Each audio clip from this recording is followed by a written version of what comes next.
ઐતિહાસિક ગુજરાત, ડાયનોસોરની ધરતી.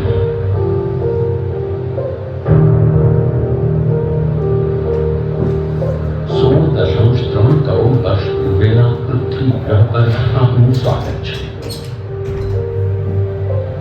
વિશાળ સરીસૃપોની વિવિધ પ્રજાતિઓ હરિયાળા અને તાજગીસભર વાતાવરણમાં શાંતિથી હળીમળીને રહે છે.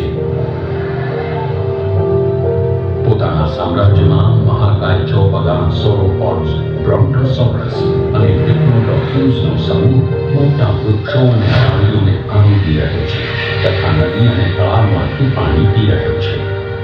ડાયનોફોડોન અને ટેરાનોડોન ખુલ્લા આકાશમાં વિહરી રહ્યો છે. એક આગના સુમેળનું અહીં આવાસ સ્થપાયું છે. જીવનરૂપી ઋતુમાં જાણે કે વસંત ખીલી છે.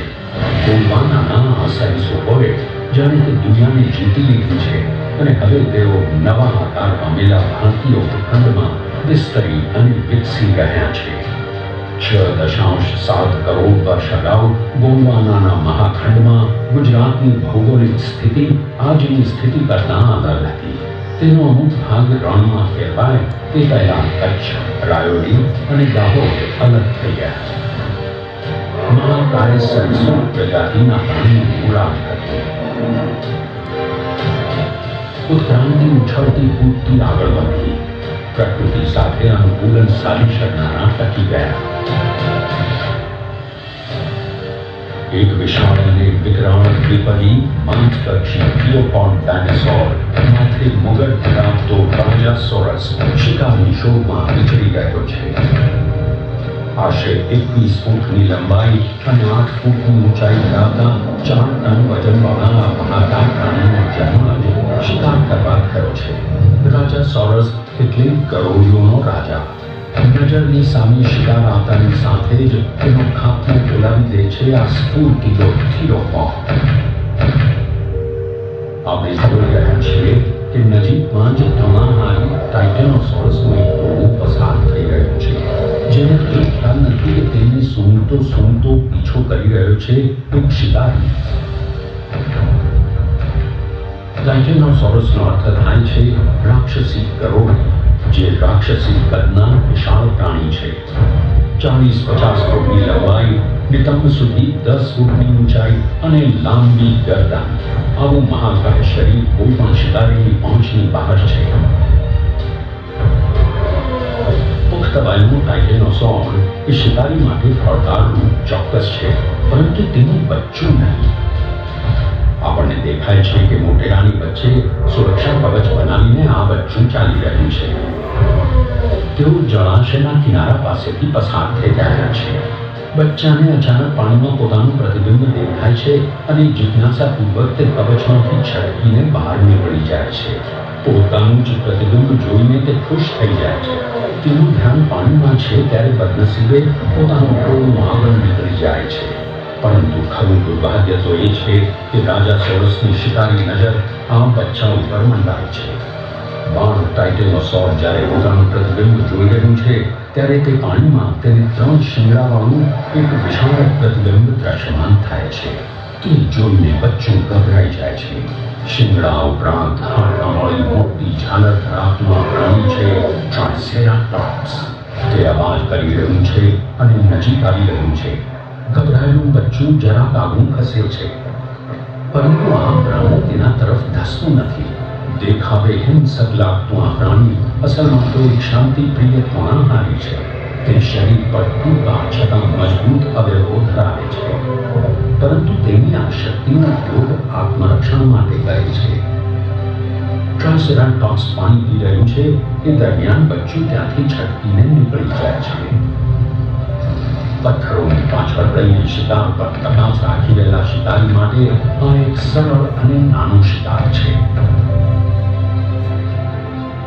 ક્રિટેશિયસ કાળના ઉત્તરાર્ધમાં જ્યારે એક નિર્દોષ જિંદગી પૂર્ણ થવાના આરે હતી, ત્યારે ભારતીય ઉપખંડમાં કચ્છ અને દાહોદમાં બીજી જિંદગીની શરૂઆત થઈ ગઈ હતી. આ એ ધરતી હતી જે ભારતીય ટાઇટેનોસોરિડ સોરોપોડ્સ અને એબેલિસોરિડ થિયોપોડ્સ માટે આદર્શ આવાસરૂપ હતી.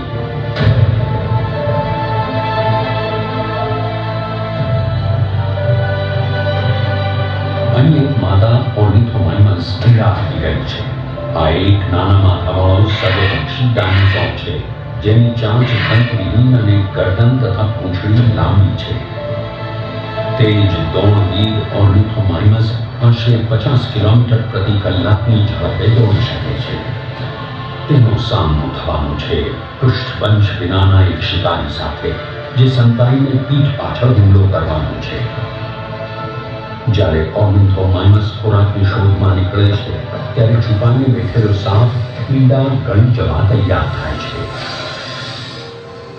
પહાડની બીજી તરફ ભૂલા પડેલા નાના શિકાર તરફ રાજાસોરસ ઝડપથી આગળ વધી રહ્યો છે. બસ હવે ખેલ બાકી છે, માત્ર એક ક્ષણનો.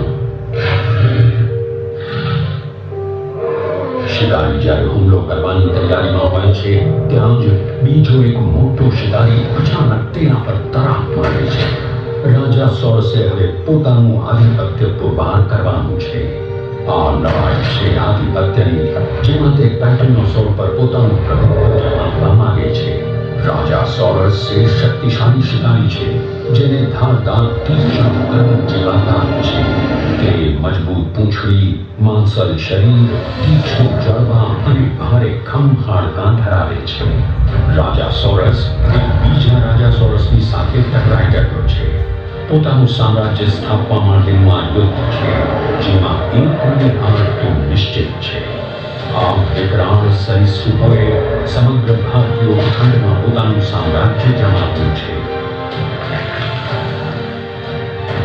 તે જીવનનો ભરપૂર આનંદ માણી રહ્યા છે. ડાયનોસોર ક્રાંતિની સાથે જીવન પણ વિકસવા લાગ્યું. એક તોતિંગ એસ્ટેરોઇડ પૃથ્વી તરફ ધસમસી રહ્યો છે.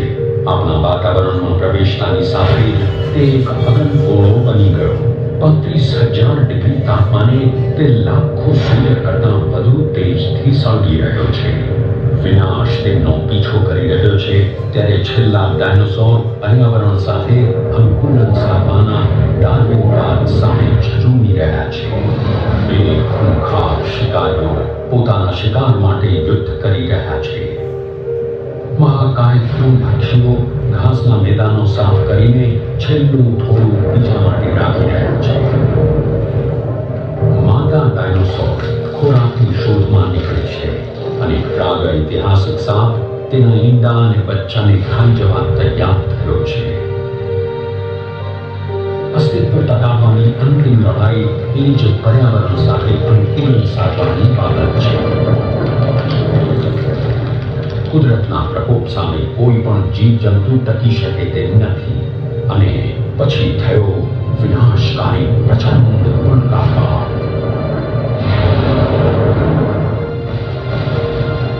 વિનાશની માત્ર એક ઘટના નહોતી, એ વર્ષો સુધી ચાલનારી તબક્કાવારની પ્રક્રિયા હતી. આ વિનાશકારી ઘટનાને પરિણામે રચાયેલ એક નવી દુનિયા. આ દુનિયાની રચનામાં લાખો વર્ષ વીત્યા. આજે એ ઐતિહાસિક ધરતી પર વસે છે એક ઉત્સાહી સમાજ અને એક સમૃદ્ધ રાજ્ય છે ગુજરાત. કલ્પના કરો કે આ એ ગુજરાતની ધરા છે જ્યાં મહાકાય સરીસૃપોનું સામ્રાજ્ય હતું. આ ધરતીના પેટાળમાં અત્યારે માત્ર તેમના જીવાશ્મ ધરવાયેલા છે. આ દરેક જીવાશ્મ એ તેમની ઉત્ક્રાંતિ અને વિનાશના ભૂતકાળના અમૂલ્ય ખજાનાની ચાવી છે.